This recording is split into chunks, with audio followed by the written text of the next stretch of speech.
ልቀጥልል ሲልኝ ተመልካቾቻችን ቀደም ሲል ከድምጻዊ ወንድሙ ጂራ የሰማችሁት ስሜነሽ በሚለው ዘፈኑ መጨረሻ ላይ ያለችውን ፉጨት ነው ያሰማን።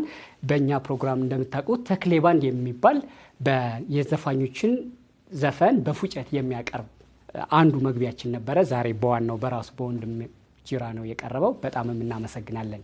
እኛ እጅጉን ደህና ነን። እንዴት ናችሁልን ተመልካቾቻችን? የተጀመረው ፕሮግራም ጉባኤ ቃና ይባላል። በኪነ ጥበቡ፣ በስፖርቱ፣ በስነ ጽሁፉ፣ በሌሎችም የሙያ ዘርፎች ኢትዮጵያን ከፍ ከፍ ያደረጉ ኢትዮጵያም ራሷ ያነገሰቻቸው ሁልቆ መሳፍርት ጀግኖች አሏት። እንደኔ እምነት ደግሞ በፍቅር ተተክሎ በእምነት በጸደቀ ትዳር ጸንቶ ለሀገር ለወገን የሚጠቅም ብቁ ዜጋ ማፍራት በራሱ የጀግንነት ሰንጠረዥ ውስጥ ያስገባል የሚል እምነት እንዳለኝ እወቁልኝ። በዚህ በጉባኤ ቃና ሾው እንደዚህ አይነት ጀግና ኢትዮጵያውያንን ተወዳጅ ዝነኞችን ጋብዘን ቅኔ ዘርፈን መወድስም እናቀርብላችኋለን። ለዛሬ ቀደም ሲል እንዳያችሁት ወንድሙ ጂራ ድምጻዊ እሱን ጋብዘን ነው የተገናኘ ነው። ከኛ ጋር ስትቆዩ ብዙ ጥያቄዎችን አነሳለሁ፣ ደግሞም ቅኔም እዘርፍለታለሁ። ስለዚህ ከኛ ጋር ሁናችሁ ብዙ ጥያቄዎችን እያነሳን የድምጻዊ ወንድሙ ጂራ አድናቂና ወዳጆችም ስለሱም የምትሰሙት ብዙ ነገር አለ። አብራችሁ እንድትቆዩ ከወዲሁ ጋብዛለሁ። በስቱዲዮ ጠቢባኑ ታግዤ የዚህ የጉባኤ ቃና ሾው አዘጋጅና አቅራቢ እኔ ተክለ ሃይማኖት አዳነ እባላለሁ። ወንድዬ ያው ቀደም ብለህ በፉጨት ሙዚቃ ጀምረህልናል። በጣም እናመሰግናለን። እንኳንም ደህና መጣ ወደ ጉባኤ ቃና። እንደና ቆያችሁ። ስራ እንዴት ነው? ስራ ጥሩ ነው። ምንም አይልም።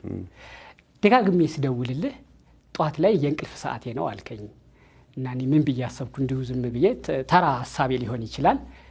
ወንድሙ ጂራ ይሞላለት ነው ማለት ነው። እስከ 5 ሰዓት ይተኛል። እኔ ማታ እስከ 6 ሰዓት ሰርቼ ጧት 11 ሰዓት ተነስቼ እንኳን አልሞላልኝም። መሙላት አልከው። ኦኬ መሙላት፣ እሺ መሙላት፣ እግዚአብሔር ይመስገን። በጤና መኖርም በራሱ መሙላት ነው። ግን እንግዲህ እንደ ስራው አይነታችን ነው። የሰዓት ሁኔታ በፈረቃ የሚሰሩም እኮ አሉ። ሌሊት ሰርቶ ቀን የሚተኙ አሉ። ዘፈንም ባይሆንም ማለት ነው። ፋብሪካ ሰራተኞች አሉ፣ ቀን ተኝተው ማታ። የሰዓት ጉዳይ ነው። እስከ 5 ሰዓት የሚያስተኛህ እንጂ የሞላሉት ነው ማለት አይደለም። እስከ 5 ሰዓት ቀን የሚሰራ ሰው ጠዋት ተነስቶ ማታ ይተኛል። ማታ የሚሰራ ሰው ደግሞ ማታ ሰርቶ ጠዋት ይተኛል። ከዛ የተለየ መሙላት መጉደል የሚለውን ነገር ውስጥ አልገባውበትም። መሙላት ግን ምንም አይደለም። ደግሞ እግዚአብሔርን ማመስገን አለበት በሰጠህ ነገር እና ሞልቶ የሞላለት ነው ባልከውም ግድ የለም ይሆናል። ደግሞ ስለሚባል ነው እንጂ ትዝ ይለኛል እስከ 5 ሰዓት 6 ሰዓት የተኛ ሰውና አርፍዶ የተነሳ ሰው አንተ ምን አለብህ የሞላልህ ይባላል። ያኛውን አባባልም ልጠቀም ብዬ እንግዲህ ሰርቶ በደንብ አድርጎ መጨረሻው ጥግ ድረስ የደረሰ ሰው ስራ ቀስ ብሎም ቢገባ ችግር የሌለበት ሰው የሞላለት ሰው ልትለው ትችላለህ። እኔ ግን ያው የሰው ልጅ መተኛት አለበት ለዚህ ሰርቶና ከዛ አንጻር ነው እንጂ ከመሙላት ከመጉደል ጋር አይደለም። መጀመሪያም እንዳልኩክ በህይወት ሂደት ግን አሁን ስላነሳልኝ ትዝ ስላለኝ ነው። በህይወት ሂደት ሰርቶ የመጨረሻ መድረስና ስኬት አለ? የለም። ሲጀመር በሰው ልጅ ተፈጥሮ ላይ እንደ አይነት ነገር የለም። በቃኝ የሚባል ነገርም ካለ መኖርም ጋር አስተ በቃኝ የሚባል ነገር ስለሌለ በሀብት ላይ ሀብት መጨመርን ነው እንጂ እንዲያውም የበለጠ እየተስገበገበ የሚሄድ ነው የሚመስለኝ። እየጨመረ ሲሄድ ብዙ እንደ አይነት ነገሮች ገጠመኞችም ስላሉ አልጠግባይ የሚባለው አይነት ነገር ብዙ ጊዜ ይከሰታል። ስታገኝ መኪና ስትገዛ ቤት ትመኛለህ። የሰው ልጅ ምኞቱ ስለማያልቅ ሰርቶ ጥግ ላይ ደርሷል የሚባል እንጃ። ምናልባት ጥቂቶች ሊኖሩ ይችላሉ እንጂ በሰው ልጅ ተፈጥሮ ግን የበለጠ ነው። እንደዛ ቢሆንማ እንደነ ቢልጌትም እንደነ ቢልጌት በቅቶኛል ብሎ እንግዲህ በዓለም አንደኛ የሚባል ሀብታም እሱ ይመስለኛል ካልተሳሳትኩ። ግን አላቆሙም ማድረጋቸውን መስራታቸውን አላቆሙም።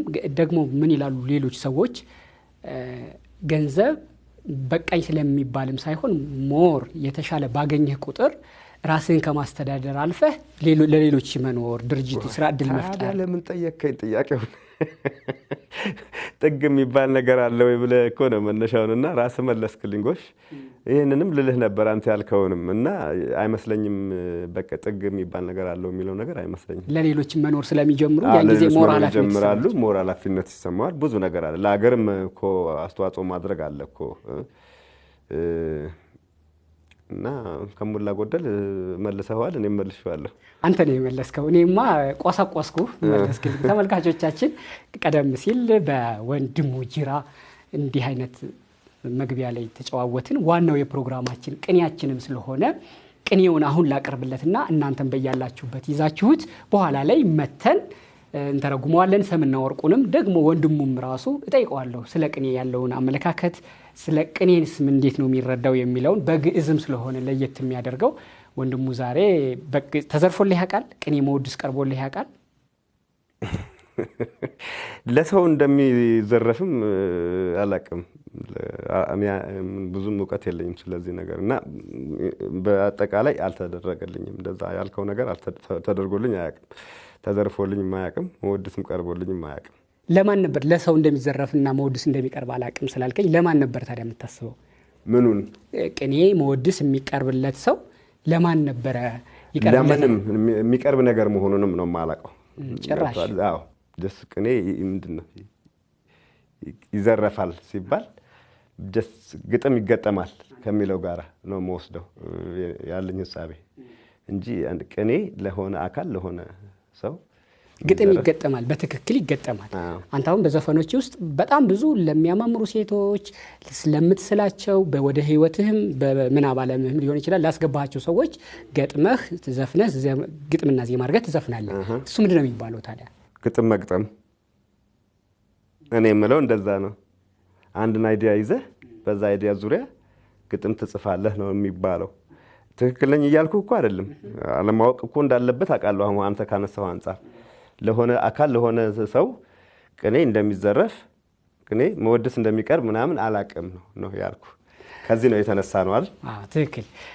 ግን ይቀርባል፣ ልናቀርብልህም ነው ዛሬ። ምክንያቱም ይሄ ጉባኤ ቃና ሾው በጣም ብዙ ለሀገራቸው ለኢትዮጵያ ለሕዝባቸውም አንዳች ነገር በኪነ ጥበቡ፣ በስፖርቱ፣ በፖለቲካው፣ በመማር ማስተማሩ በየትኛውም ዘርፎች ብቻ አበርክቶ ካላቸው ለኢትዮጵያ አራያም እንዲያደርጉት ቅኔም ራሱ ኢትዮጵያዊ ሀብታችንም ስለሆነ እናወድሳቸው። በአንድ በኩል ቅኔ ለተወዳጅ ሰዎች ስናቀርብ እነሱን ማመስገኛ መድረክ ነው፣ በቅኔ ከፍ ባለ ሀሳብ ማለት ነው። በሌላ በኩል ደግሞ አሁን ልክ አንተ እንደሚቀርብ አላቅም እንዳልከኝ ሁሉ ቅኔ ስለሚባልም ጭራሽ ከነመኖሩ ማያውቋሉ። ያንም ለማስታወስ ነው ይሄን ሀሳብ ይዘን እንደመጣ ነው። ስለዚህ ስናቀርብ ከዚህ በኋላ አንተም ቅኔህን ይዘህ ደግሞም ለወንድሙ ጅራ የተዘረፈውን ቅኔ ተመልካቾች ይዘው አዲስ አስተሳሰብ እንፈጥራለን ብዬ አስባለሁ። ይቅናክ። አመሰግናለሁ። ተመልካቾቻችን ሀበላይል ወታይት እንበለ እረፍት ይረውጽ ወንድሙ ጅራ በግብሩ እስመ ለግፉአን ድምፅ። ሁለት ቤት ነች፣ ያዟት። ሌላም ጊዜ በሌሎች ቀንም እንዳደረግ ነው ማለት ነው። ያዙት፣ ተርጉሙት። በኋላ ላይ ምን ማለት እንደሆነ እንመለሳለን። አሁን ይሄን ቅኔ ሊያዘርፍለት ወደ ቻለው ስራዎቹ ወደሚወዳቸው እሱም ወደሚወደድባቸው የዘፈን ስራዎቹና አንዳንድ አመለካከቱንም እጠይቀዋለሁ። ከኛ ጋር ከወዲሁ እንደምትቆዩ ተስፋ እናደርጋለን። አብራችሁን ስላላችሁም እጅግ ደስ ይለናል። ጉባኤ ቃና ሾው ላይ ወንድምዬ በዘፈን ግጥም ብዙ ጊዜ የግጥም ደራሲዎች ይገጥማሉ። ግጥም በምናብ ስላው ወይ በህይወቱ በአንድ ሰው ህይወት ላይ ማፍቀር፣ መፈቀር፣ ማጣት፣ መከዳት እንዲህ አይነት ታሪክ ሲኖር ነው ግጥም የሚመጣው እንጂ በሌለ ታሪክ ላይ አይጻፍም። ተፈጥሮ ልብ ወለድ ያ የኪነ ጥበቡን አቅም ያሳይ እንደሁ እንጂ ኪነ ጥበቡን ራሱ ወደ ሰው ልብ የመግባት አቅሙ ያን ያህል ነው። የሌለ ታሪክ ነው ፈጥረን የምንገጥመው። ያ ደግሞ ኤረር ነው። ግን አንድ ሰው በህይወቱ ከተከዳ፣ አንድ ሰው በህይወቱ ካፈቀረ ከሱ ላይ ነጥሮ መጻፍ፣ ከሱ ላይ ነጥሮ መድረስ ቀላል ነው ይላሉ። አንተ እንደዚህ አይነት ታሪክ የግድ መኖር አለበት ብለህ ታምናለህ? ይመስለኛል ካገኘው ወይም ከገጠመህ ነገር ተነስተ መጻፍ ህይወት ይሰጠዋል። ግጥሙን ነው ከዘፈኑ ብዛት አንጻር ደግሞ ይሄ ሁሉ ነገር ገጥሞ ነው ወይ ይሄ ሁሉ ነገር በዛ ሂደት ውስጥ ታልፎ ነው ወይ ደግሞ ለማለትም ይከብዳል። ኪነ ጥበብ እንግዲህ ልብ ወለድም ሊኖር ይችላል።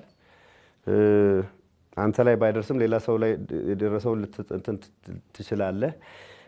ማየት መግጠም ራስ ላይ መድረስ ወይም አለመድረስ የሚለው ብቻ ሳይሆን መታዘብም ሊኖር ይችላል። ብዙ ነገሮች አሉ ሊጻፉ የሚችሉ። ስለ አበባ ልትጽፍ ትችላለህ። አበባ ደረሰብኝ የምትለው ነገር አበባ የሚያምር ነገር ነው፣ በተፈጥሮ ያለ ነገር ነው። ስለ ወታደር ልትዘፍን ትችላለህ። ወታደር ሆነ ሳይሆን ወታደር በአንተ አይን አይተኸው ልትጽፍ ትችላለህ። እሱ ስላለ እኔ እንደምኖር ሀገር እየጠበቀ ስለሆነ እኔ እንደምኖር ማለት ነው። ወታደሩ ራሱ ስለ ውትድርና ቢጽፍ ሞር ላይክ ስለ ውትድርናው እሱ ወታደር ስለሆነ የበለጠ ከሌላው ሰው የበለጠ እሱ ይጽፋል እና ትክክለኛም ይሆናል ትላለህ። ስለ ወታደር ግን እኔ መጻፍ እችላለሁ። ስለ ውትድርና ስላተኳኮስ ስለምናምን ባይሆን እንኳን ሀገሬን እየጠበቅ ካንተ ድንበርን እየጠበቅ ስለሆነ ነው እኔ በሰላም መተኛው ብዬ ግን መጻፍ እችላለሁ። እና ብዙ የሚጻፍበት ነገር አለ፣ እውነት ስሜት ሊሰጥ የሚችል ማለት ነው። እንዳልከውም በሌላ መንገድም ስለማያውቀው ነገር ምናባዊ ነገርን መጻፍም በነገራችን ላይ ብቃት ተሰጥኦም አለው። እሱ ራሱን የቻለ ሌላ ካታጎሪ ቢሆንም ማለት ነው። ከሞላ ጎደል ግን ነገሮችን ተገንዝቦ መጻፍና ገብቷል። ደረሰብህም አልደረሰብህም ግን ተገንዝበሃቸው መጻፍ ስሜት ሊሰጣቸው ይችላል። የግድ ነገሮች አንተ ላይ ደርሰው ስለገጠሙህ ብቻ መሆን የለበትም ባይነኝ እኔ። በጣም ይገርማል። ታዲያ በብዙ ዘፈኖችህ ጉዳይ በጣም ብዙ ዘፈኖችህ አወድሰህ ደህና ሁኝ ብለህ የገጠምካቸው ያንተ ህይወት ያለበትና ካንተ ህይወት ተነስተህ የገጠምካቸው አሉ በስራዎች ውስጥ? አይጠፉም። በአንድም ሆነ በሌላ መልኩ ከኔ ህይወት ጋር ሊገናኝ የሚችል ነገር ሊሆን ይችላል እንጂ እኔ ላይ ስለደረሰ ነገር ምናልባትም እንደው አንድ ቦታ የምትሏ ነገር ሞር ላይክ ትንሽ የኔን ህይወት የሚመስል ነገር አለው። ፍለጋ ላይ ነህ ማለት ግን እንዲሆን ደግሞ የምትመኘውን ነገርም እኮ ትጽፋለህ። እውነት ነው። እንዲሆን የምትመኘውን ነገርም ትጽፋለህ። አንዳንድ ጊዜ ስለደረሰብህ ምናምን ሳይሆን እንዲሆን መመኘትም እኮ አለ፣ ምኞትም እኮ ይጻፋል። አሁን የኔ ትዝታ የሚል ደግሞ አዲስ ዘፈን እየሰራሁኝ ነው። የኔ ትዝታ ነው ርዕሱ፣ ራሱ ትዝታ ነው ዘፈኑ። ኦፍ ኮርስ ግን ያው የኔ ትዝታ ነው። እውነት ነገርም አለው ከኔ ጋር ብዙ የሚሄዱ ነገሮች የኔን ገጠሞች ከትቼበት ምናምን የዘፈንኩት ዘፈን ነው። ገና ገበያ ላይ አልዋለም። ገበያ ላይ እንኳን አይባልም፣ አልወጣም። ምናልባት አሁን አንተ ካልከው ጋር ሊሄድ የሚችለው ዘፈን እሱ ነው ብዬ ነው የማስበው። የኔ ትዝታ የሚለው ነው ትክክለኛ ከስያሜው ጀምሮ የኔ ትዝታ ነው የሚለው እና ምናልባትም ከራሴ ጋራ በትክክል ተቆራኝቶ ተሰርቷል ብዬ ልገምት የምችለው ዘፈን ገና ወደፊት የሚወጣው አንድ ትዝታ ዘፈን አለ። እሱ ነው። በጣም ይገርማል። ስሜነሽ በሚለው ዘፈንህ ላይ በጣም ታደንቃታለህ ልጅቷን። እንዲሁ ይሄ ከውጫዊ ገላዋ ከሰውነቷ ከተክለ ቁመናዋ በላይ በጣም ታደንቃታለህ። እሱ ብቻም አይደለም እስኪደነቅ ሴት በሴቷም ትላለህ። እስክትገረም ሴቷ በሴቷ ትላለህ። አሁን እኔ ምን ተሰማኝ፣ ሴትን በሴት ወንድን በወንድ ማድነቅ የውበት ከፍታ ነው ወይ ብዬ ነው። ሲጀመር ምንድነው ኖርማሊ በተለመደው መንገድ ወንድ ነው ሴትን የሚያደንቀው። አትራክሽኑም ያለው በተቃራኒ ጾታዎች መካከል ነው። ውበትም ያለው በተቃራኒ ጾታዎች መካከል ነው። የሴትን ውበት ወንድ ነው የሚያደንቀው፣ የወንድን ውበት ደግሞ ሴት ነች የምታደንቀው። አትራክሽኑ ያለው እዛ ላይ መሳሳቡ ተፈጥሯዊ ነው። በተቃራኒ ጾታዎች መካከል ነው መደናነቅ ያለው። በእንሰሶችን ብትሄድ ቢራቢሮዎችንም ብታይ እንደዛ የሚያጌጡት አበቦች እንኳን ንቦችን ለመሳብ ነው ይባላል። እና ይሄ አትራክሽኑ ውበት መደናነቁ ያለው በተቃራኒ ጾታዎች ነው። ወፎችንም ብታይ ይደንሳሉ፣ ገብቷል። እነዛን ሴቶችን ለመማረክ ነው። ወንዶቹ ወንዶችን አያዩም። ምናልባትም ሴቴን ሊነጥቅ ነው ብሎ እርስ በራሱ ሊጣሉ ሊሆን ይችላል።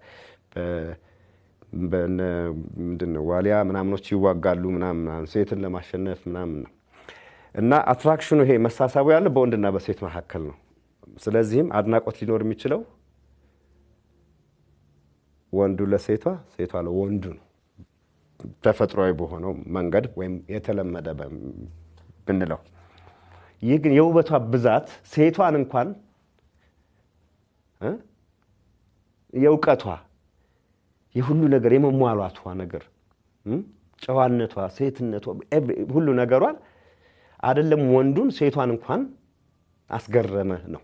ይሄ ያደናነቅ መንገድ ነው፣ የማድነቅ መንገድ ነው ብትለው ጥሩ ነው። እንደዚህ አይ ወድጄዋለሁ። ለዛም ነው እኮ በእውቀት በጨዋነት ተሟልቷል ውበቷ ነውና ብዙ ነገር አለው እዚህ ውስጥ። በእውቀት በጨዋነት ተሟልቷል ውበቷ ስትል እስክትገረም ሴቷ በሴቷ ስትል አይደለም ወንዱን ነው። ወንዱ ሊያይ የሚችለው የጾታ ልክ በጾታ ተቃራኒ እንትኖች ሲሳሳቡ የሚያየው ውበት አለ። ከዛኛው ባለፈ ግን ባላት ጨዋነት ባላት እውቀት የተፈጥሯዊ ቁመናዋ ታክሎበት ሴቶችንም እስከ መማረክ ይደርሳል። አይደለም ወንዱን ሴቷን እንኳን ተማረከች። ይሄ ያደናነቅ መንገድ ነው። በጣም ደስ ይላል። ከፍ ያለ ውበትም ነው አሁን ያየህባት። አይ ደግነትህንም አይቼ ነው ለነገሩ። ተመልካቾቻችን ከወንድሙ ጅራ ጋር ያለን ፕሮግራም ገና ቆይታ ይቀጥላል። ጉባኤ ቃና ሾው ላይ ስለሆናችሁ በጣም ደስ ይለናል። ቅኔውን ላስታውሳችሁ ብዬ ነው የተመለስኩት። ሀበላይል ወታይት እንበለ እረፍት ይረውጽ ወንድሙ ጅራ በግብሩ እስመለ ግፉአን ድምፅ ነው። ይዛችሁታል ብዬ ተስፋ አደርጋለሁ። ደሞም ተርጉሙት በኋላ ላይ እኔ በሰፊው ስለምንተረጉመውና ስለ ሰምና ወርቁም ስለምናወራ ነው። ቅኔውን ቅድም በልልኝ ስለ አልያስከውም፣ ግን ከዛ አልፌ ግዕዝም ስለሆነ ይሆናል። ግዕዝ ስለሆነ ነው እረዳሃለሁ። ምን ልጠይቅህ መሰለህ፣ በግጥም ውስጥ ቅኔ ያላቸው ሰምና ወርቅ ያላቸውን ነገሮች ትጠቀማለህ እና ስለ ሰምና ወርቅና ስለ ድርብ መልእክት ስላላቸው ህብረ ቃል ስለሚባሉ እንድትነግረኝ ብዬ ነው። እሱን ትንሽ የሆነ ድሮ አቅ ነበር እንደዚህ ስጠየቅ የትኛው ነው ሰሙ፣ የትኛው ነው ወርቁ፣ የትኛው ነው ህብረ ቃሉ ምናምን የሚለውን ነገር ትምህርት ቤትም ፈተናም ላይ ምንም ስለ ገጥሞኝ ስለሚያውቅ አይዲያው ትንሽ አለኝ። ከዛ ውጭ ግን ስፔሻላይዝ አላረኩበትም ወይም ምንም አልገፋውበትም።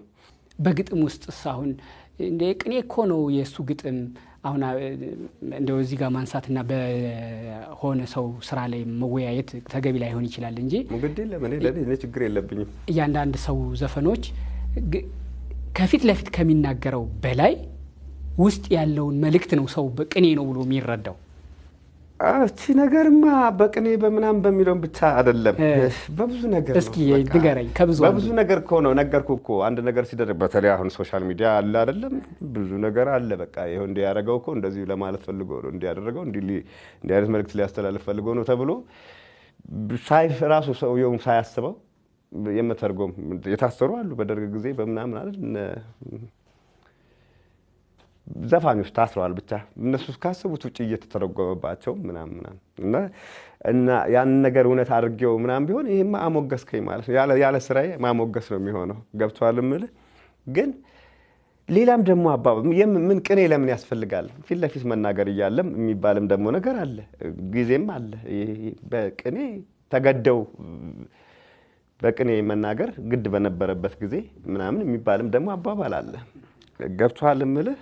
ቅኔ ለምን ያስፈልጋል የሚባልበትም ነገር አለ። አሽሙር እንዲህ ያለው እኮ እንደዚህ እንትን ለማለት እንትና ለመንካት ነው። እዛ ለምን እንደፈለገ እየተነኩ አይደለም እንዴ? ለምንድን ነው እንትን የሚባለውም ይባላል። ስለዚህ እኔ በዘፈንኳቸው ዘፈኖች ውስጥ እስከማውቀው ድረስ እዚህ ጋር በሆነ ነገር እያሳየው እዚህ ጋር የሆነ ነገር ለማድረግ ምናምን ብሎ አስተሳሰቡም የለኝ። በአጋጣሚ ግን መስሎ ሊሆን ይችላል፣ የሚመስል ነገር ሊኖር ይችላል። እንዳንተ ፈልፍለው የሚሰሙ ሰዎች እንትናሉ እና ከእንትኔ ውጪ ነው፣ እኔ ከአስተሳሰቤም ውጪ ነው። ይሄ በቅኔ የሆነ ነገር ማስተላለፍ የለብኝም። እንደዚህ ፊት ለፊት ነው የምናገረው እና ዘፈኖች ውስጥ አስቤ እንደዛ ያረኩት ግጥምም ምንም የለም። ግን እንደ አሽሙር ነው። አሽሙር ለምሳሌ ቀለል ያለ ለስድብም የቀረበ ነው አሽሙር ማለት። ቅኔ ግን ሰምና አቅሙና ያነሰ ስለመሰለኝ ነው። ቅኔ ማለት ገብቶኛል የምትለው ቅኔና አሽሙር ይለያያሉ። ያው እኔ ዝም ብዬ ስናገር እግረ መንገዴን አመሳስያቸው ምናምን ነገር ሊሆን ይችላል። ግን አሽሙርና ቅኔ የሚያመሳሰላቸውም ነገር አለ አይደለም እንዴ? እንደዚህ እያሉ እንትን ተብሎ ምናምን ተብሎ ይነገራል እኮ አይደለም? በሆነ ሰው ማስመስሎም የሆነ ነገር አላቸው ማለት በሚስጥር የሆነ መልእክት ማስተላለፍ ከሚለው ጋራም የሚያዛምዳቸው ነገር ያለ ይመስለኛል። እንግዲህ አረመኝ ከተሳሳትኩ ለማረም እኔም ልታረም ነው። ምናልባት ሳላቅ አሽሙርና ቅኔ የሚቀራረቡበት መንገድ ካለ ብዬ ነው። ቅኔ ማለት ሰምም ወርቅም የሚራቀቅለት እና ደግሞ የማየትና ነገሮችን የመግለጽ አቅም ከፍ ያለ መንገድ ብዬ ስለምረዳ አሽሙር ቅኔ ተማሪም አስተማሪም ስለሆንክ ተማሪ ነኝ ግን እየተማርኩም ስለሆነ አሁን ደስ ብሎኛል። ገብቶኛል። ተቆረቆርኩለት ግን እኔም ሳልቆረቆርለት ቀርቼ አይደለም። እዚህ ጋር ለጨዋታ ያልነውን ነገር ነው እንግዲህ ወድጄዋለሁ በጣም ወንድዬ። እኔ ትዝ ይለኛል በ96 ወይ በ96 ነው ጉዳይን እሺ የወጣው 97 ነው። ያን ጊዜ በክሊፕ ነው የወጣው አይደለ? ኦዲዮ ነው የወጣው እንጂ ኦዲዮ ነው የወጣው እንዳሁኑ አይደለም። ያን ጊዜው ጥሩ ነበር። ኦዲዮ በደንብ ይደመጥ ነበር። እኔ ለምን መሰል እንደዚህ ያልኩ በእንትን ያየሁት ወይ ስቱዲዮ ሂደህ ተቀርጸዋል ማለት ነው። በቲቪ ነው ያየሁት ነው ጉዳይሽ። ከዛ በኋላማ በቪዲዮ ተቀርጿል እኮ። ግን ዘፈኖች ያኔ በቃ ኦዲዮ እንደወጣ እንደዚህ ቪዲዮ የተለቀለቀበትም ጊዜ አልነበረም። ግድም አሁን ግድ ሆኗል። ኦዲዮና ቪዲዮ ካልተቀላቀለ ምናምን የሚባልበት ዘመን ላይ ነን። ግን አሁን ለምሳሌ እንደው ምናልባት እንትን ሊል ይችላል መስማት ብቻ የሚችሉ የህብረተሰብ ክፍሎች ማየት የተሳናቸውን ለምሳሌ ብንወስድ ኦዲዮ ብቻ ነው፣ እነሱ መስማት ብቻ ነው። እና ዘፈን እዚህ ላይ ነው ጥንቃቄ ኦዲዮ የሚባለው። ኦዲዮ የሚያስፈልገው ጥንቃቄ ሁሉም ሰው ማየት ይችላል ብቻ አይደለም። ወደ ሌላ ጉዳይ ውስጥ እንዳልገባብህ ዘፈኑ ሲወጣ አልበሙ ሲወጣ ጉዳይነሽ ኦዲዮ እንዳለ ነው የተወደደው። ከዛ በኋላ ለማጧጧፍ ለምናምን ነው እንዲያውም የተሰራው። እንዲያውም ብዙ ሰው ቪዲዮንም የሚያውቀው አይመስለኝም። ጉዳይነሽ ባለ ዩቲዩብ ላይ ምናምን ኦፊሻል ባልሆነ መንገድ ተለቋል። ቴሌቪዥኖችም ምኖችም ሲለቁት አይቻላቅም። በአብዛኛዎቹ ዘፈኖች ኦዲዮ ናቸው። መጀመሪያ ኦዲዮአቸው ተወዶ ነው ወደ ቪዲዮ የተሄደው። አሁን ግን አንድ ላይ መጀመሪያ ስትቀርብ አንድ ላይ ካልሆነ እንግዲህ ያለ የተለቀቀም ዘፈናውን ማንም አያውቀውም። በጣም ጊዜው የዛ ስለሆነ ነው። አሁን ድረገጹም ዩቲዩቡም እና ቲቪ ቻናሉም ሬዲዮ ከመስማት ማየት ቀድሞ የመጣበት ጊዜ ስለሆነ ነው። ምን ማለት ፈልግ በጊዜው እኔ በጣም የምወደውና የምመርጠው አይነት ድምጽ ነው ያለ። ዛሬም አሁን በቅርብ ጣፋጭ ቃልን ካወጣ ያን ጊዜ የነበረው አቅም በጣም ድምጽህ እንዳለ ነው። በጣም ወደዋለሁ ድምጽህን። በጣምም ደግሞ ወጥም ነው። በጣም ያምራል። ለትዝታ እንዲህ ይሄ ለሰው ልጅ ግጥሙንም ሳትሰማው ዝም ብለህ ስታጉረመርም ራሱ የሚስብ አይነት ድምጽ ነው ያለውና በጣም ድምጽህን ወደዋለሁ። በውጭ ያሉ ሰዎች ለእያንዳንዱ ችሎታቸው ድምጻው ያለ ሆኑ የእንጀራ ገመዳቸው በጉሮሯቸው የተዘረጋላቸው ሰዎች ለድምጻቸው በጣም ብዙ ዋጋ ይከፍላሉ፣ ይንከባከቡታል፣ ኢንሹራንስ ሁሉ አለው። ያንተ የድምጽ መድህንህ ምንድነው ብዬ ነው። ምን ኢንሹራንስ አለ? ትጠብቃለህ? ጉንፋን እንዳይዘኝ ይጠነቀቃል። መድህን እሱ ነው። አዎ በተቻለ መጠን ከጉንፋን ትላለህ። የዘፋኝ ድንፋታ ጉንፋን እስኪይዘው ነው ይል ነበር አሉ ጋሽ ጥላሁን። እኔ እንጃ ይበል ግን ከሰው ሰምቼ ነው እንደዚህ ይል ነበር። አለውም አላለውም ግን የሚያስቅ ያግባባል። ከእንደሱ አይነት ነገር ጤንነትን ለመጠበቅ እጥራለሁ። ዘፋን ከመግባት በፊት በደንብ ለመብላት እሞክራለሁ። በጣም እሱ ሴቭ ያደርገዋል። ምክንያቱም እዚህ ጋር ኢነርጂ ጉልበት ከሌለህ እንትን ከሌለክ ጫናውን ታበዛበታለህ። ያን ትክክለኛውን ፒች ለማውጣት ብለህ በጣም ጉልበቱን ታበዛዋለህ። ዘፈን ፒች ስልህ በአማርኛ ያችን ድምጽ ለማውጣት እዛች አቅም ድረስ እዛ ጥንካሬ ድረስ ለማውጣት ድምጹን እዚህ ጋር በጣም ሰው ዘፈን የሚያደክም አይመስለው። በጣም ከፍተኛ ድካም ከማንኛውም ስራ በላይ ነው የሚያደክመው። ስለዚህ ኢነርጂ ሴቭ የምታደርገው በደንብ በመመገብ ነው። ከዛ ውጪ ስዘፍን ኢንሹራንሴ ከፊት ለፊት ያሉ ሞኒተሮች በትክክል መስራት አለባቸው። በጣም እሱን እንጠቀማለሁ። በደንብ አዳምጣለሁ። ምክንያቱም እሱን ካልተጠቀምክ በጣም የምታወጣውን ድምፅ ካልተቆጣጠርክ አላስፈላጊ ድምፆች ታወጣና ታባክናለህ። እንዲህ አይነት ነገር ነው የኔ ኢንሹራንስ ብቻ። ያንተ ድምፅ ለማውጣት እበላለሁ ስላልከኝ ነው። እኔ ድምፅ ለማውጣት ብዙ ሰዎች ሲጠቀሙ ማር ጉሮሮ ይከፍታል ይባላል እንደዚህ እና ያንተ መብላት ነው ለየት ያለ ሆነብኝ። ጉሮሮ የኔ የተሰጠ ነው የተሰጠ ነው። በቀላሉም የሚዘጋ አይደለም። እኔ የሰራሁት አይደለም፣ እግዚአብሔር የሰጠኝ ነው። አልኩራራበትም፣ አመሰግነዋለሁ። ሰዎች አድናቂ ነኝ ሲሉኝ አንዳንድ ጊዜ ያስቀኛል። ያው ለአመሉ ለደንቡ ያህል አመሰግናለሁ ምናምን ትላለህ። መመስገኑ ግን ያለበት ጌታ ነው፣ እግዚአብሔር ነው። የሰጠ ነው የሚደነቀው።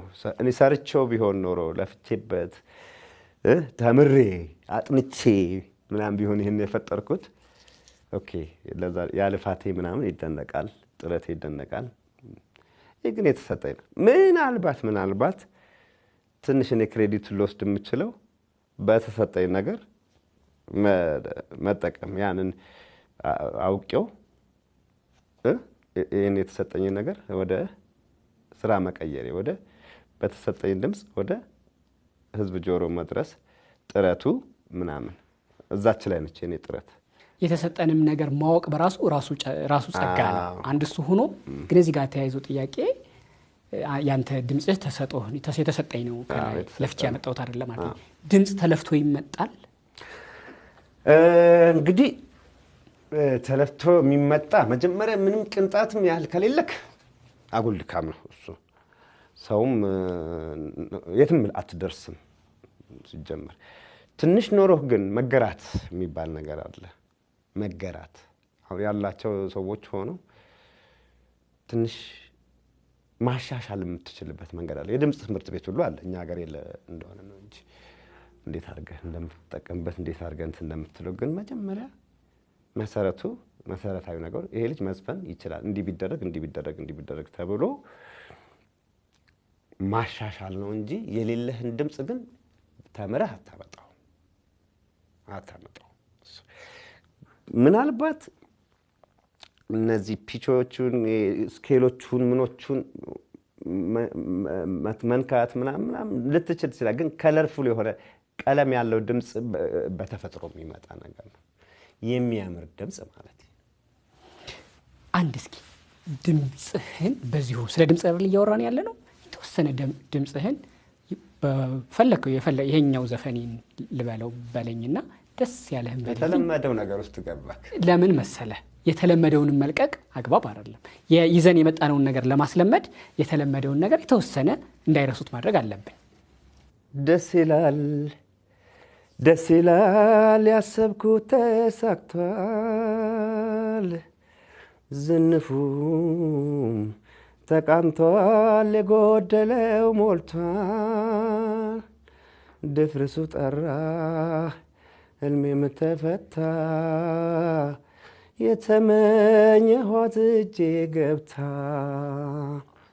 ብርሃን ፈነጠቀች ገና ወጣች ጀንበር፣ እስከ ዛሬ ለኔ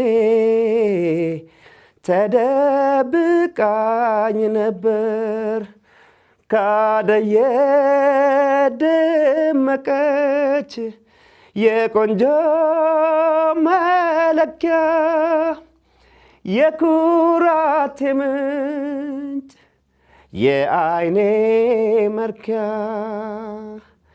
በእውቀት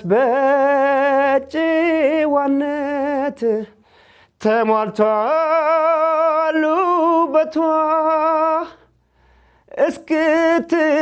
እስክትገረም ሴቷ በሴቷ፣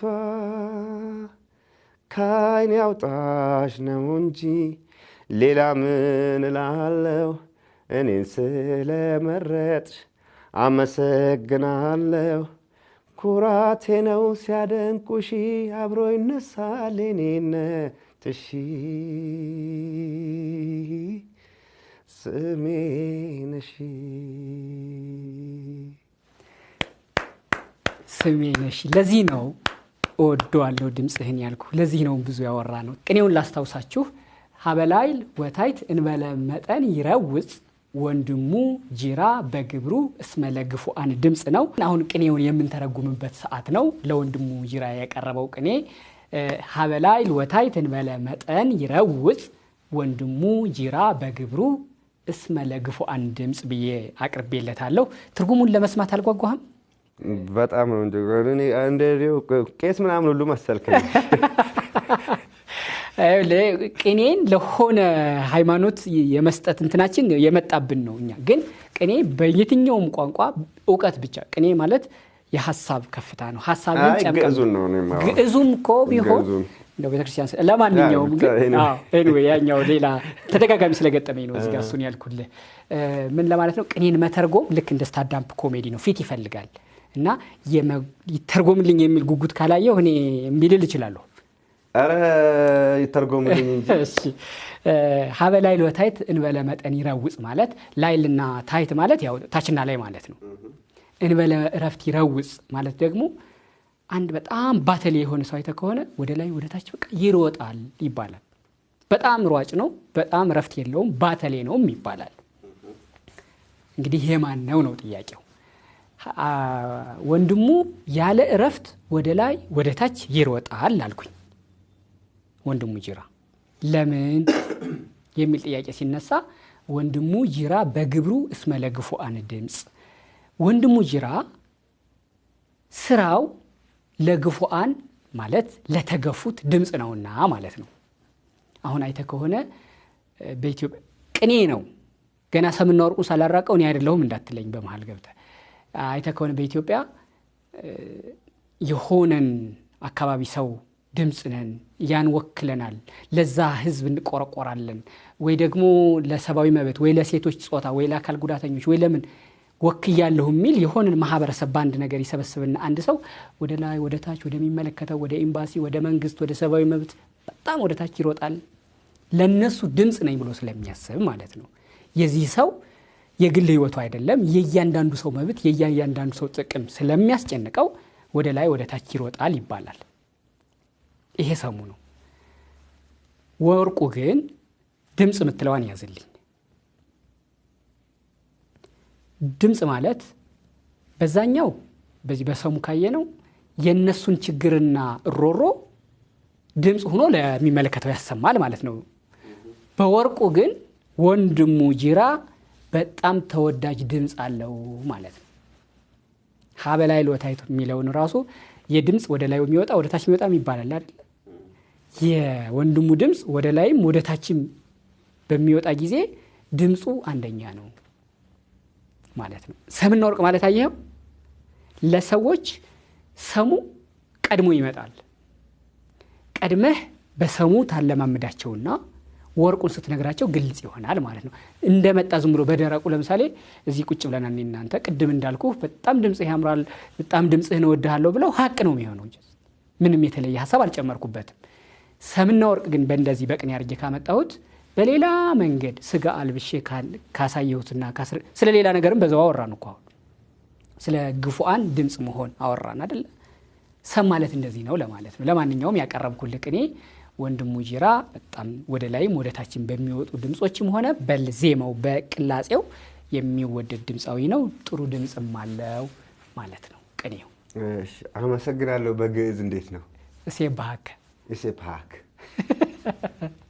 ተመልካቾቻችን እኛ የተረጎምነውን ቅኔስ እናንተ በየቤታችሁ እንዴት እንደተረጎማችሁት ከኛ ከዚህ ከተረጎምነው ጋር እያነጻጸራችሁ አንድ ዕውቀት ወይ መዝናኛ እንደፈጠራችሁበት እናምናለን።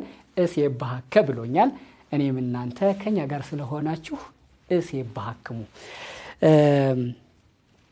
የጺም ቁርጥህን በጣም ብዙ ጊዜ ለራሴ ጥያቄ እንትን ይልብኛል። የወታደር አይነት አቆራረጥ ነው የምትቆረጦች ከላይ እንድትተውና የለም እንጂ ይሄ ፖሊስ ኦርኬስትራ ወይ ደግሞ በፖሊስ ኪነት እንደዚህ ነበር ኮይ ብዬ ነው። አይደለም በቃ በጣም ቀላሉ እሱ ስለሆነ ነው ማለት። አሁን ይሄን ላሳጽሜ እንደዚህ ላድርግብል ስታይል መፍጠር ሊኖርብኝ ነው። በጣም በየቀኑ መስታወስ ላይ መዋል ሊሆን ነው። ስለዚህ አንደኛ በጣም ሰነፍ ስለሆንኩኝ ምክንያቱ እሱ ነው። በቃ ሌላ ውስጥ አንግባ። አንተ ነህ አለቀ ወጣ በቃ። እሺ በኪነ ጥበቡ ዓለም በጣም ብዙ ድምፃውያን ያንተ ጓደኞችም ከዛ በፊትም የነበሩ ትልልቆችም አሁን ወጣቶችም ይሄ የድምፃዊነቱን ኪነ ጥበቡን እየተው አንዳንዶች ቆርበናል ይላሉ። አንዳንዶች ደግሞ የለም ከዚህ በኋላ ለዝማሬ ነው አፌንም ከፍተው ይላሉ። እንዲህ እያሉ ከዘፈኑ ከዚህ ከሙዚቃው ዓለም ኢንዱስትሪ ይወጣሉ። የእንደዚህ አይነት ድምፃውያን ከዚህ በሃይማኖትም በምንም መውጣት የኪነ ጥበቡን ዓለም ምን ያህል ይጎዳዋል? ይጎዳዋል፣ ይጠቅመዋል። ኦኬ ማለት ኪነ ጥበቡ ዓለም ኪነ ጥበብ በማቆም ብቻ እንኳን አይደለም፣ በመሞትም ቦታ ይለቀቃል እኮ። ተተኪዎች ከስር አሉ። የሚጎዳው ነገር ሊኖር ይችላል፣ ግን በዛው ልክ ደግሞ ላይጎዳም ይችላል። ምናልባትም ቦታ መልቀቅም ሊሆን ይችላል ለአዳዲስ ከለሮች፣ ለአዳዲስ ድምጾችም በዛ መልኩ አይተኸዋል። እና ሁልጊዜ ሰዎች ዘፋኝም ሲሆኑ ወይም ኪነ ጥበብ ውስጥ ሲገቡ ምክንያት አላቸው፣ ሲወጡም ምክንያት አላቸው። ምናልባት ጀስት ተፈጥሮ ባላንስ ራሷን እንደምታደርገው ኢንዱስትሪውም በዚህ መልኩ ሊሆን ይችላል ባላንስ የሚያደርገው አዲስ የሚመጣውና የሚወጣው የሚገባውን። ይህንን ነው ልልህ የምችለው። በመሞት ይገባኛል፣ ግድ የለም በመውጣት በመግባትም ቢሆን ነው። አንድ ሀሳብህን ልጋራ ፈልጌ ነው። በመሞት ሰው ከኪነ ጥበቡ ዓለም ሲሞት አንድ ድምፃዊ ሲወጣ ሞተ ተብሎ ነው የሚታሰበው። በሆነ ሃይማኖት አቋም በሆነ ነገር ሲወጣ ግን ይሄኛውን ነቅፎ ተችቶ ጠልቶት ነው የሚወጣው። ይሄ ነገሩ ይጎዳል ወይ? እሱ ሰውየውን ብጠይቀው ነው የሚሻለው። ምክንያቱም ከሙያው አንፃር ነው የጠየቁት። ከምን የመጣ ነው እንደዚህ የሚያደርጉት ብዬ ሪሰርች ሰርቼ ምናምን አይደለም አንተ ጋር ስመጣ ሙያውን ነው የጠየቅኩህ። ስለ ሰዎች ምን ያህል እንደሚጎዳውም እኔ አላውቀውም። ሲጀመር የዛን ሰው ኮንትሪቢዩሽንም ማወቅ አለበት መጀመሪያ ሲወጣም ጉዳቱን ለማወቅ አይደል እንዴ? ሰው አስተዋጽኦን ስታቅ ነው መውጣቱ ጉዳቱን። እኔ ሁለቱም ላይ አልሰራሁም። ገብቶሃል ማወራ እኔን ራሴ እንኳን ለኪነ ጥበቡ ኮንትሪቢዩት አድርጌያለሁ ወይም አስተዋጽኦ አድርጌያለሁ የሚል እምነት እንኳን የለኝም። ስለ ራሴ እንኳን ነው ማወራ። ስለዚህ በጣም የማጎድለው ነገር አይታወቀኝም። ያለኝ አስተዋጽኦ ካላወቅኩኝ ስወጣ ማጉደሌን አላቅም፣ እንኳን የሌላውን ሰው ማለት ነው። ገብቶሃል? እና ጉዳት ጥቅም እዛ ላይ ማጉደል ምናምን እንደው ባንፎጋገር ብዬ ነው። ገብቶሃል አይደል? አለበለዚያ አጓጉል እንትን ልልህ ነው ወይም የተለመደ አይነት መልስ ልሰጥህ ነው። እና ቢኖር ጥሩ ነው። ሲገባም ተጠርቶ ነው ሲወጣም ተጠርቶ ነው በሚለው ብንወስደው ነው የሚሻለው። አረ እንዴ እዚህ ጋር ኪነ ጥበብ ጠራችሁ ሰራ፣ ከዛ ጠላት ወደ ሌላ ቦታ ተጠራ። እዚህ ላይ እንደዚህ ብቻ ብንል ነው ጥሩ ቢሆነው የሚመስለኝ። ምናልባት አንተ ሌላ የተለየ መልስ ፈልገህ ወይ ጠብቀህ ግን ከዚህ በላይ ልልሃል ይሆንና የተለየም ብቻም ሳይሆን ለኪነ ጥበቡም ካለኝ እወደዋለሁ። ከዛም አሁን አንተንም የጋበዝኩት ከኪነ ጥበቡ ዓለም ነው። ያ አንተ ያለህበት የኪነ ጥበብ አደባባይ አሁንም ከፍ ብሎ እንዳንተ አይነት ሰዎች ማየት እፈልጋለሁ። ከዛ መቆርቆር አንፃር እንጂ እኔ የገባ ሰው ጋር ጉዳይ ኑሮኝ አይደለም ለምናገር። ለምንድን ነው ነቅፈውት ምናምን ነው ያልከኝ እኮ። መውጣት በራሱ ብዙ ስለሚናገር ነው እኮ። ጥለውት ሄደው ይነቅፉታል። የጨለማ ህይወት ይሉታል። አዎ የጨለማ ህይወት ምናምን ይሉታል። ምንድነው ፖይንት እዚህ ላይ ምንድነው ነጥብህ ምንድነው? ገብቷል? እነሱ እንደዛ ብለው ወጡ። አንተ ምን ይሰማሃል ብለው ሲወጡ? የኔም ጥያቄ ነው ማለት ጋዜጠኛ ሆንክ እኮ። አንተስ ምን ትሰራለህ እዚህ ውስጥ ነው? አንተስ አስበሃል ወይ እንደዚህ ነው ወይስ እነሱ ያሉትን ነገር ትቀበለዋለህ ወይ ነው ጥያቄህ? ገብቷል? ምንድነው ጥያቄህ? ያልገባኝ እሱ ነው። ወጡ ጥያቄ መጀመሪያ በተወሰነ ይዘህልኝም ነበር እየመለስክልኝ ነበር። ኪነ ጥበቡን ምን ያህል ይጎዱታል ነው ጥያቄው። ምክንያቱም ባለሙያ ፕሮፌሽናል የተወደዱ የራሳቸው የሆነ ተከታይ ያላቸው ናቸው የሚወጡት። ሲወጡ እከሌ ዘፈን አቆመ፣ ዘፈን ኃጢአት ነው አለ፣ እከሌ እንዲህ አለ ሲባል ያው እሱም አለ። ግን እነሱ ሲወጡ እኮ ዘፈናቸውም ይቀጥላል እኮ ይሰማል እኮ የሰሩትን ከዚህ በፊት የሙሉ ቀን እኔ እየሰማ ነው አይደል? እና አሮን ነው ብዙም ሊያስወራኝ የሚችል ነገር አይመስልም። እንቶ ከራስ ጋር የሚለው ላይ አንድ ሀብታምና አንድ ድሃ ሆኖ ነው እንትኑን ያየሁት፣ ክሊፑን ነው ያየሁት እኔ። ካስቱ ነው። እሺ እና እዛ ጋር በንግግር ነው የምትጀምረው። ንግግር ያልኩህም አሁን የገባብኝ እዚህ ጋር ነው። ማንነቴን ታውቃለህ የምትለው አለ፣ ምንነትህን አውቃለሁ የሚል ደግሞ አለ። ማንነትና ምንነት ምንድን ነው? ጥሩ ጥያቄ ነው። ይሄን ማጠይቀኝ መስሎኝ ነበር። ማንነት እና ምንነት ጥሩ ጥያቄ ነው በእውነት ብትጠይቅ ስለ የነበረ እንኳን መጣሁኝ። ግን እንደምታስበው ከባድ ነገር አይደለም። ምንነት የተፈጥሮ አይነትህ ነው፣ ዝርያህ ነው። ላይክ አንበሳ አለ፣ ነብር አለ፣ ድመት አለ፣ ሰው አለ። ይሄ ምንነት ነው። ገብቶሃል? ይሄ ምንድነው ብትባል ይሄ ምንነቱን ስትጠይቅ ይሄ ብርጭቆ ነው ትላለህ። ይሄ ምንድነው ብትል ድመት ካየህ ይሄ ድመት ነው ትላለህ። በቃ ያየኸውን ነገር ምንድነው ብለህ ትጠይቃለህ። ያ ምንነት ነው አይደል? ምንነት ማለት ታይፕ ነው፣ አይነት ነው፣ የዝርያ አይነት ነው፣ የተፈጥሮ አይነት ነው። የግዑዝ ነገር የሚሆን በህይወት ያለው ነገር የተሰጠ የዝርያ አይነት ስሙ ነው፣ አይነቱ ነው። ሰው የሚለው ምንነት ነው። ማንነት ከስምህ ይጀምራል። ማን ነው እሱ? አበበ ነው ትለዋለህ። ከዛ በኋላ የሚመጣ ነው ማንነት። ዶክተር ነው፣ ጥሩ ሰው ነው፣ መጥፎ ሰው ነው፣ ሰብእናህ ነው። ማን ነው? እሱማ ከሌ እኮ ነው። አታውቀውም እንዴ? ከሌ የሚባለው ነው። እዚህ ላይ አሁን ስታወራ ስለ ምንነቱ አታወራ። ሰው መሆኑን አውቀህ ነው፣ ምንነቱን አውቀህ ነው። እንግዲህ ማን ነው የምትለው በምንነት ላይ የሚደረብ የሚሰጥህ ስብዕና ማዕረግም ይሁን ምንም ይሁን ምንም ይሁን ማለት ነው። አግኝተኸኛል። ይሄንን ነው ይለዋወጣል እሱ። ዶክተር ሀብታም ልትሆን ትችላለህ፣ ድሃ ልትሆን ትችላለህ፣ ምናምን እሱ ማንነትህ ሊለዋወጥ የሚችል ነገር ነው። ድሃ ነበር ከሀብታም ልትሆን ትችላለህ። ለሚለዋወጥ ማንነት መሰረትህን አትሳት፣ ተው ይሄን ጥሎ መነሳት የሚለው ግጥም እዛ ላይ አለ። መሰረትህ ምንነትህ ነው። ምንነትህን አትሳት። ሰው ለገንዘብ ብሎ የሰውን ምንነቱን ሁሉ ነው የሚያጠፋው። ገብቷል? እና